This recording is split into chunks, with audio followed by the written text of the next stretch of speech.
They said faith can't feed a family, but Tom Harlow learned it could guide one. One compass, one child, and one loyal D. 3 souls standing against the storm. When the past whispered through the wind over Lake Michigan, he chose to listen. Before we start Journey, please take a few seconds to hit that subscribe button and let me know in the comments. Where are you watching from? Chapter 1. The wind over the lake. A thin, gray wind skimmed across Lake Michigan, carrying the clean bite of ice and the faint cries of distant gulls. The afternoon light was fading, turning the surface of the lake into liquid steel. Thomas Tom Harlow stood on the back steps of his small house, feeling the cold creep into his bones, the way old regrets do, slowly but with purpose. At 67, he was built like a man carved from oak and softened by salt air. His hands were strong but mapped with veins, his jaw hidden under a week's worth of silver stubble. His blue-gray eyes, once sharp as a ship's compass, now carried the weary calm of someone who had seen too much of life's tempests and learned to stop fighting every wave. Tom had worked 40 years as a marine systems engineer, fixing engines for ships he could never afford to sail on. He'd lost his wife to cancer 10 years ago, his daughter 3 years after that, and now lived alone with his granddaughter Lily and their dog Ranger in a house whose best days were already memories. Bills came faster than his pension, and every creak of the floorboards reminded him that even wood gets tired. Lily Harlow was 8, all skinny limbs and untamable curls the color of chestnuts. She had her mother's curious eyes, hazel with flecks of green that seemed to glow when she laughed, and her grandfather's stubborn chin. Despite the loss she carried, there was a spark in her, a quiet determination that sometimes made Tom ache with pride and fear in equal measure. She moved through the house like sunlight slipping through cracked blinds, soft, fleeting, but impossible to ignore. Ranger, their German shepherd, was 5 years old and built like a soldier. His coat was thick, black along the back, fading into russet near his paws. A faint scar crossed his left ear, a souvenir from his days as a rescue dog in the county's volunteer search team, before arthritis had begun to stiffen his joints. Despite that, his loyalty was unbent. He followed Tom everywhere, even into silence. That Saturday, the 3 of them decided to tackle the attic, a dusty graveyard of forgotten decades. Boxes of yellowed newspapers, rusted tools, and jars of screws filled the small space. Lily sneezed twice, her laughter echoing off the beams. "Grandpa," she said, brushing cobwebs from her sweater, "why do you keep all this junk?" Tom smiled faintly, handing her an old oil lantern. "Because junk remembers things people forget." They spent hours sorting through boxes. Ranger sprawled by the trapdoor, head resting on his paws, watching them with the solemn patience only dogs and saints possess.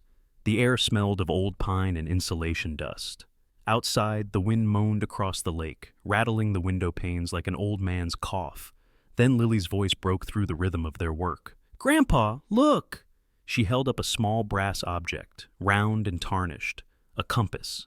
Its glass was cracked, but the needle inside still trembled with life. Around its edge, faint letters curved in an elegant script. "Follow what is lost, and you'll find what was right." Tom froze. The attic fell silent except for the ticking of the old wall clock downstairs.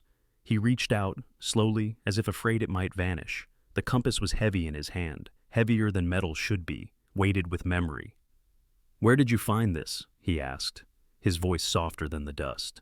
"In that box with the ropes," Lily said, her eyes wide. "Is it special?" Tom swallowed hard. "It belonged to someone I used to know, a long time ago." He turned the compass over, his thumb tracing the engraving. He hadn't seen it in over 40 years, not since the night at the research vessel Artemis sank in a storm off the coast of Newfoundland, taking with it his closest friend, Captain Henry Hank Laird. Hank had been a man of edges and fire, a broad-shouldered dreamer with salt and pepper hair and a laugh that could drown out thunder. He'd trusted Tom with his life, and Tom had failed him. That storm had split not just the sea, but the course of Tom's entire existence. He left the ocean after that night, haunted by the sound of Hank's voice over the radio, cut off mid-sentence. Now the compass had found its way back. How? Tom's heart beat louder than the wind outside. "This shouldn't be here," he whispered. Lily frowned. "Maybe it came back to you, like magic." He smiled weakly. "Maybe." But deep inside, the rational part of him rebelled. Hank's compass had gone down with the ship. He had watched it slip beneath the waves. He'd seen it vanish. Ranger stood suddenly, ears pricked, tail rigid. A low growl rumbled in his chest. Tom looked up. "What is it, boy?" The dog's gaze fixed on the small attic window. Beyond the frosted glass, the light had dimmed into a bruised twilight. For a moment, Tom thought he saw movement by the lake. Just a flicker, a shadow crossing where no one should be. "Probably just the wind," he muttered. But Ranger didn't stop staring. Tom glanced down at the compass again. Its needle spun wildly, no longer pointing north, circling, faster and faster, until it stopped dead, quivering toward the lake. Lily shivered beside him. "Grandpa, why's it doing that?" Tom's mouth went dry. He wanted to say it's broken, to laugh, to make it nothing, but the words refused to come, because somewhere deep inside, beneath the years and grief, something had just woken up, something that had been waiting a very long time. Chapter 2. The sign in the fog. The fog rolled in from Lake Michigan like a living thing, thick and deliberate, swallowing the shoreline until the world shrank to the size of a whisper. The water lapped quietly at the rocks, patient as time itself. Inside the small house, the heater hummed its fragile song, while Tom Harlow sat at the kitchen table, the brass compass open before him. Its needle no longer spun. It had stilled, pointing directly toward the lake as if waiting for him to follow. He should have felt foolish staring at a piece of old metal, but instead there was that same uneasy pull inside his chest, a feeling between memory and command. Lily had gone to bed hours ago, curled under her quilt patterned with faded stars. Ranger lay by the door, twitching in dreams, paws jerking as though he were running across unseen fields. Outside, the wind had gone still. That, more than anything, made Tom look up.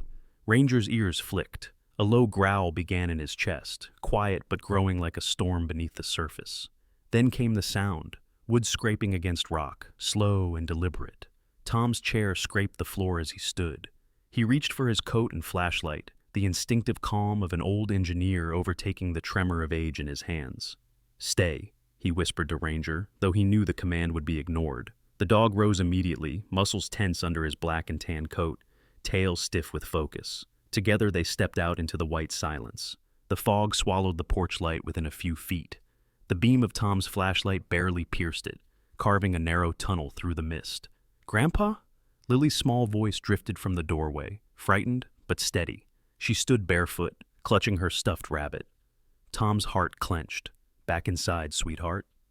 "Ranger woke me," she said, refusing to move. "He's scared." The dog pressed forward, tugging on his leash, growl deepening. The sound came again, closer this time, a hollow thud. Then, through the fog, a darker shape emerged on the water's edge. Tom moved closer, every step sinking into damp sand. It was a boat, a small wooden skiff, half sunk, its bow tilted toward the moonless sky. The paint was peeling, its hull scarred by salt and years. And there, carved into the weathered wood, was the same symbol engraved on the compass, a perfect circle divided by a single line, like an eye half closed. Tom's breath caught. The name painted faintly across the stern read Adeline, the same name Hank had once given to his mother's boat. His flashlight trembled in his grip. "That's his mark," Tom whispered.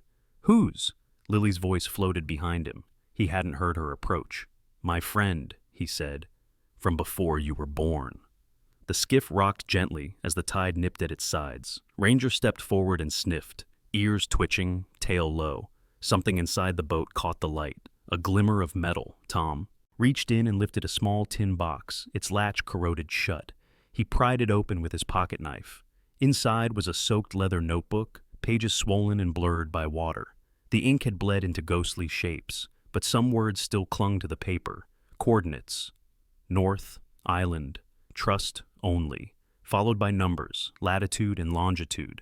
He squinted at the final line. "The truth sleeps beneath the stones." His hand tightened on the book. The coordinates pointed somewhere near the Canadian border, an island he remembered only vaguely from old charts. It was government-restricted territory now, used for chemical testing decades ago, then abandoned. "Grandpa, what is it?" Lily whispered. "Something that was never meant to wash ashore," Tom said quietly. He stared into the fog where the lake met the dark. Somewhere out there, the compass and the boat were calling from the same direction. Behind him, a voice broke the silence, a woman's, unexpected, sharp with curiosity. "You folks all right out here?" Tom turned, startled. A figure approached through the mist, holding a lantern. It was Martha Crane, their neighbor from down the road, a woman in her mid-50s with the posture of someone who refused to bow to time. She was tall and thin, her silver hair twisted into a bun, her face weathered but alert. Martha had worked as a night shift nurse at the local clinic for 30 years, the kind who spoke plainly but meant well. Her late husband had been a fisherman lost to the same lake, and since then she'd treated the water like both friend and rival. "I found this thing drifting," Tom said, gesturing to the skiff. "No one aboard." Martha lifted her lantern higher. "Strange," she murmured. "No registration numbers, no oars. Must have come a long way." She bent to study the carving on the hull, her brow furrowing. "That mark looks military, or scientific." "Maybe," Tom said, his tone guarded. He didn't want to explain more than he understood. "Be careful, Tom," Martha said, straightening. "Things that come out of this lake don't always come back the same." Then she turned and disappeared into the fog, her lantern swinging like a fading star. Tom stared after her, unsettled. The air had grown colder. He felt the compass in his coat pocket vibrate faintly, as if alive. When he glanced down, the needle had shifted again, no longer pointing north, but toward the open water. "Grandpa, are we going to follow it?" Lily asked. Her voice carried a strange certainty, as if she already knew the answer. Tom looked at her. This child of his child, standing barefoot in the cold fog with her curls damp and her eyes burning with a light he hadn't seen in decades. He wanted to say no. He wanted to shut the door on ghosts and get back to life as it was, quiet, hard, predictable. But the lake whispered, and something in that sound felt like a promise long overdue. "Maybe we should," he said at last. Ranger barked once, sharp and eager, the sound vanishing into the white. Somewhere out on the water, a faint metallic clang answered back. 3 notes, like someone striking an old buoy in a pattern. Tom froze. "Did you hear that?" "It sounded like someone calling," Lily said softly. He shook his head, uncertain whether it was an echo, a trick of fog, or something older. The compass needle trembled again, aligning with the sound. Tom exhaled, breath fogging the air. "Pack your things tomorrow," he said. "We're going north." Chapter 3. The Secret Beneath the Waves. The journey north had taken 2 days of gray skies and restless waves. By the time the small ferry dropped them near the Forbidden Island, the air was thick with salt and secrets. The island rose like a ghost from the water, dense with pine, jagged with rock, and silent as a confession no one dared to speak aloud. Tom Harlow tightened his coat against the chill. His hands, cracked from years of work and weather, gripped the compass in his pocket. The needle had gone still again, pointing directly toward the dark heart of the island. Behind him, Lily trudged through the wet sand, her backpack nearly as big as she was. Ranger trotted beside her, his gait slightly uneven, still stiff from the long ride, but his eyes alert, ears high. They made landfall at dusk. The old dock creaked beneath their weight, half eaten by moss and neglect. A faded government sign stood crookedly nearby. Restricted area, no trespassing, environmental hazard. The warning was faded, but the meaning was clear.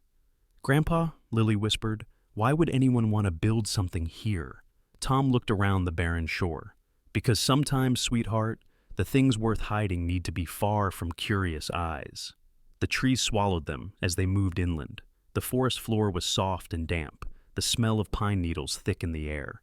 Birds had abandoned the place long ago. Even the wind seemed reluctant to speak. After an hour's walk, they found it. A low concrete structure, half buried in the hillside. Rust streaked its walls like dried blood. The faded lettering above the metal door read, "Harper Research Station, 1979. Tom felt his stomach tighten. Hank had mentioned this place once, in a letter he'd written a month before he vanished. "If anything happens," the letter had said, "look for Harper. That's where the truth sinks." He stepped forward, brushing moss from the door handle. The metal was cold, the lock rusted through. A firm pull made it groan open. Inside, the air was heavy with the stench of mold and machine oil. The ceiling lights were dead, but the faint reflection from the flashlight danced across broken instruments and overturned tables. Lily coughed softly. "It smells like old rain." Tom nodded. "Or like a place that's been waiting too long." Ranger sniffed the floor, his nose tracing a trail invisible to human eyes. He barked once, then padded toward the back wall. There, half hidden behind fallen debris, was a metal hatch. Tom knelt beside it. The hinges were sealed with grime, but a faint draft whispered through the gap. "Good boy," Tom murmured, scratching behind Ranger's ear. "You found something." Before he could pry it open, a sound broke through the stillness, the crunch of boots on gravel outside. Tom froze. He turned off the flashlight, pulling Lily close. Ranger's body went rigid, a low growl humming in his throat. Through the crack in the tod. On the doorway, Tom saw them, two men, silhouettes framed against the dim light. The first was tall, broad-shouldered, and clean-shaven, but there was a coiled sharpness in his stance. His jacket bore no insignia, but the way he scanned the surroundings was unmistakably military. The second man was leaner, younger, maybe mid-30s, with unkempt blonde hair and nervous hands that kept adjusting his collar. "Boss, you sure this is the place?" the younger one asked, his voice carrying easily in the silence. "Tracks lead here," the older man replied. His voice was deep, gravelly, touched by an accent that hinted at years overseas. "Someone's been snooping around. Orders were clear. No one touches Harper." Tom's heartbeat quickened. He motioned for Lily to stay silent. Ranger crept forward, positioning himself between them and the door. The younger man, restless, kicked at the sand. "You think it's the girl? The old man?" "Doesn't matter," the older man said. "If they found something, we'll make sure they forget it." Tom's jaw tightened. His old instincts, the ones he'd buried under years of quiet life, rose again. Whoever these men were, they weren't random wanderers. When their voices faded toward the shoreline, Tom exhaled shakily. "We have to move," he whispered. Using a crowbar from his pack, he pried open the metal hatch. Beneath it, a narrow stairwell disappeared into darkness. He aimed the flashlight downward. Moist air rose to meet him, carrying the faint smell of chemicals. They descended carefully. The staircase opened into a subterranean lab, walls lined with file cabinets and glass tanks now clouded and shattered. Old computers sat silent under layers of dust. In the corner stood a steel locker marked "Water Samples," property of Midlake Industrial. Tom opened one, revealing rows of glass vials, each labeled with dates and test results. Many bore the same symbol, the circle and line that haunted his compass. His breath caught. "He was here," he murmured. "Hank worked here." He flipped open a folder on the desk. Inside were typed reports detailing toxic discharges into the lake by a company called Midlake Chemical Industries. They had buried the evidence under layers of bureaucracy and threats. Hank must have uncovered it, tried to expose it, and vanished before he could. Lily's voice quivered. "Grandpa, look!" At the edge of the room, a camera sat half buried under dust, its reel still intact. Tom carefully picked it up. If this footage survived, it might tell us everything. A sudden clatter broke the stillness above. Voices, closer now. "They're inside!" The men had returned. Tom shoved the papers into his bag. "Run!" he hissed. Ranger leaped ahead, teeth bared. They sprinted toward the side corridor, the flashlight bouncing wildly. Gunmetal light cut through the dark as the men burst in behind them. One of them grabbed Lily's arm. She screamed. In an instant, Ranger lunged, knocking the man backward into a pit of collapsed flooring. Lily stumbled, nearly falling after him, but Tom caught her just in time. Ranger wasn't so lucky. A shot echoed, sharp and brutal. The dog yelped, limping, but refusing to retreat. He planted himself between Tom and the armed men, growling even as his hind leg gave out. Tom's throat tightened. "Ranger, no!" The older man hesitated, lowering his weapon slightly. For the briefest moment, something human flickered across his scarred face. Hesitation, perhaps even shame. Then he turned and barked an order. "We're done here. Burn it if you have to." The men retreated, their footsteps fading into the night. Tom dropped to his knees beside Ranger. The dog's fur was matted with blood, but his eyes were clear, unwavering. Tom pressed a trembling hand to his chest. "You did good, boy. You did real good." Lily knelt beside them, tears streaking her dirt-covered cheeks. "He saved me, Grandpa." Tom looked up at the shattered ceiling, the faint moonlight pouring through. "No," he said softly, "he saved all of us." Somewhere below, the pipes groaned, releasing a faint hiss of air that smelled faintly of chemicals and time. The secret was awake now, and there would be no putting it back to sleep. Chapter 4. The light in the dark. The storm came without warning, like a curtain ripped from the sky. Rain slashed sideways across the island, and the air itself seemed to tremble under the weight of thunder. Tom Harlow stood at the edge of the dock, soaked to the bone, watching as the small ferry carrying Lily and their neighbor Martha Crane vanished into the gray blur. He had promised Lily he would follow soon, but he knew that was a lie. there was still work to be done, truth to be reclaimed from beneath the rot and silence. Behind him, the abandoned research station loomed like a wounded beast. Sheets of rain ran down its concrete walls, pooling around its foundation. Inside, Ranger limped beside Tom, his injured leg dragging slightly. His fur was wet, matted dark against his ribs, but his eyes were fierce, alert, protective, refusing to rest. "Just you and me now, boy," Tom muttered, patting the dog's head. Ranger wagged his tail once, then barked into the wind, as though to challenge the storm itself. Tom returned to the underground lab, flashlight trembling in his hand. The stairwell was already filling with water, each step a slow plunge into the cold. He had to move quickly. Somewhere down there was the missing piece, Hank's last message, the evidence that had cost him his life. The power flickered as he descended. In the corner of the lab, an emergency light sputtered weakly, painting everything in sickly red.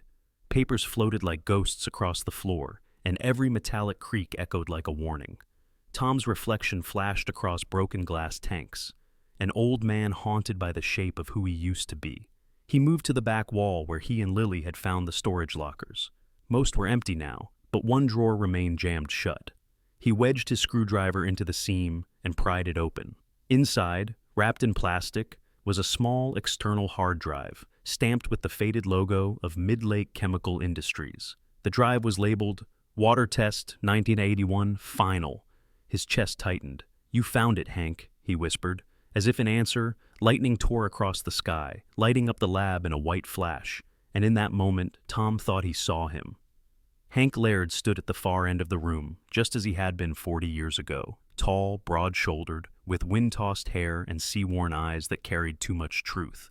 He smiled faintly, that same crooked grin from their younger days.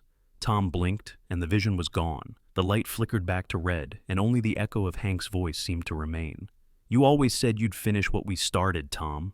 A distant rumble shook the ground. The walls groaned. Water began seeping through the cracks in the ceiling. The storm had reached the island in full fury. Ranger barked sharply, pacing near the stairs. The water level was rising fast now, carrying bits of debris with it. Tom stuffed the drive into a waterproof pouch and slung it around his neck. "Come. On, Ranger, we're getting out."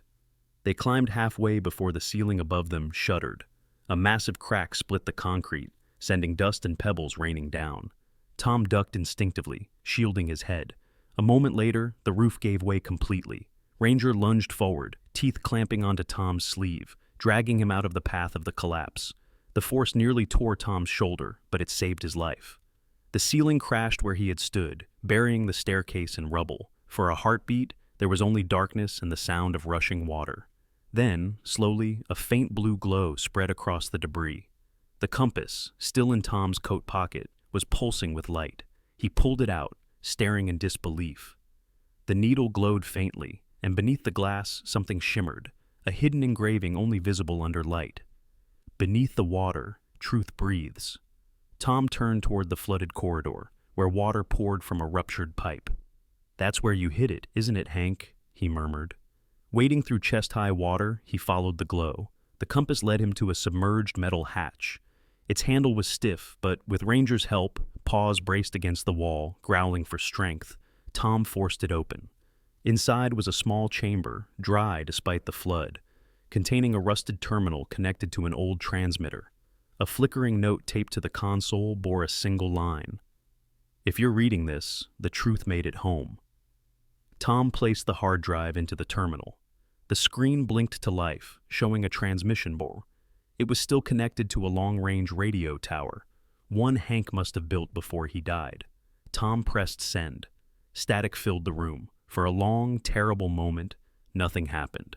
Then the transmitter light turned green, and the words, "Data uploaded successfully," appeared. Tom sagged against the wall, tears mingling with rainwater. "We did it, old friend."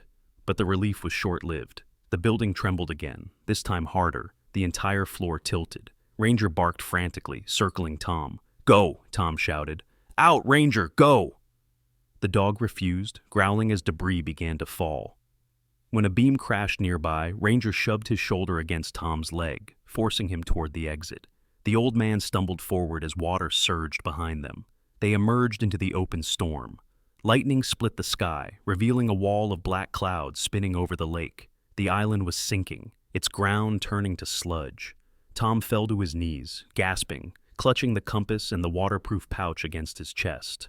Ranger stood beside him, trembling but unyielding. His coat was soaked, his breathing ragged. Then, as if drawn by something unseen, he lifted his head and barked. Once, twice, then again, each sound echoing through the storm. It wasn't a cry of fear, it was defiance, a declaration that truth still lived. Tom looked out toward the distant shore. Through the lightning flashes, he thought he saw a light flickering back, a signal, faint but steady. Maybe Martha's boat, maybe something else. But it was enough. He wrapped his arm around Ranger, whispering into the storm, "We're going home, boy." Above them, the research station collapsed into the sea, taking the past with it. Chapter 5. The Compass of Faith. The morning broke slow and gold over Lake Michigan, spreading warmth across a world that had nearly drowned. The storm had passed, leaving the air scrubbed clean and the water glassy as a mirror. Tom Harlow sat on the porch of his weathered house, wrapped in a heavy wool coat. His breath no longer trembled from fear or exhaustion, but from something gentler, peace. On the table beside him lay the old brass compass, its once flickering light now steady and calm, the needle pointing true north again. He turned it in his hand, feeling its warmth against his skin. 3 weeks had passed since the night the island sank. In that time, the truth had found its way to shore. The hard drive Hank had hidden, his final act of defiance, had transmitted its data to an independent journalist named Eleanor Ellie Ford. Ellie was a woman in her early 40s, small but fierce, with short auburn hair and a gaze that could cut through lies faster than any blade. She had the air of someone who had spent years fighting uphill battles against men in suits.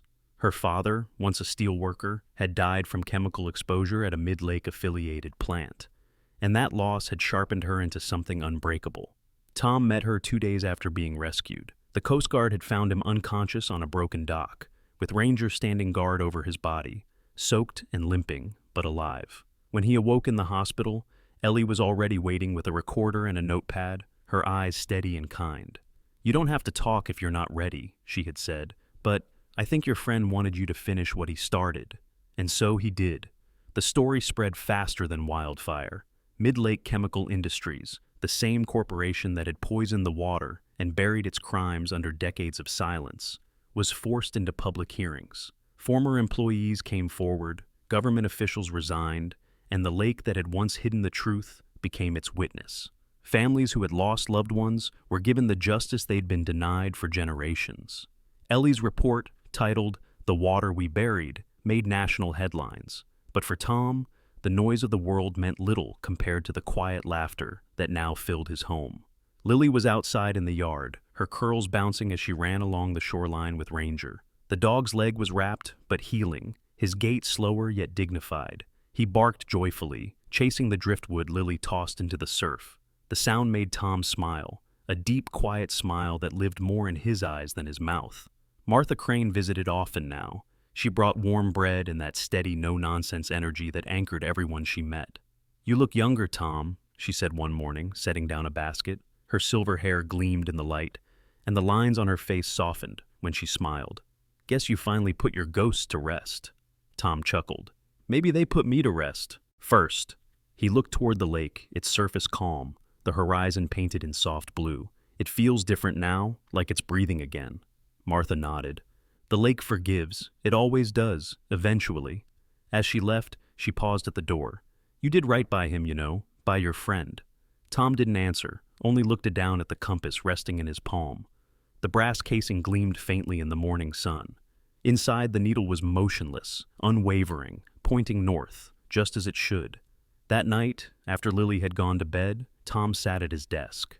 A small framed photo of him and Hank sat nearby, 2 young men in oil-stained coveralls, grinning beside a half-built ship. Time had stolen much, but not that bond. "You were right, old friend," Tom whispered. "The truth floats." The house was silent except for the rhythmic ticking of the clock and Ranger's soft breathing by the fireplace. Tom traced his fingers over the compass again and noticed something new. Beneath the glass, faint words had appeared, etched so finely they might have been invisible before. "Thank you." He blinked, unsure if it was the trick of the firelight or his weary eyes. But when he looked again, the engraving was still there, shimmering softly before fading once more into the brass. Outside, the wind shifted, carrying the scent of pine and salt and memory. Tom opened the door, stepping out into the crisp night. The moon hung low, casting silver ripples across the water. For the first time in decades, the lake looked peaceful, not menacing, not haunted, just infinite. Lily stirred in her sleep inside the house. Ranger lifted his head, tail thumping once against the floorboards, as if to acknowledge that something good had settled at last. Tom stood at the edge of the porch, holding the compass to the sky. Its glass caught the moonlight, scattering it across his face. "We made it home," he said softly. "All of us."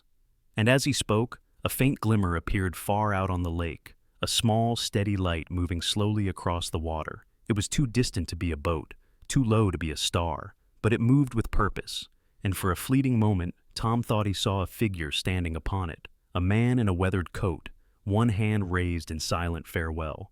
Then the light vanished, leaving only the sound of the waves, calm and rhythmic, like a heartbeat finding its peace.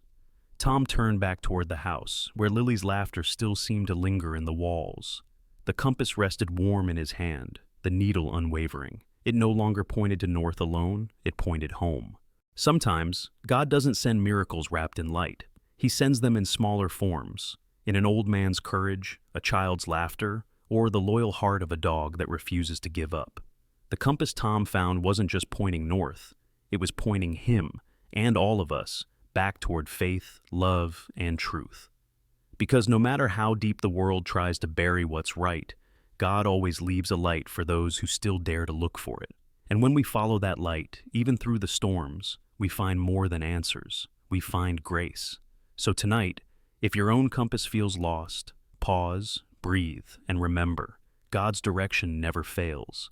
Sometimes it just takes a little faith and a bit of courage to see where it's been pointing all along.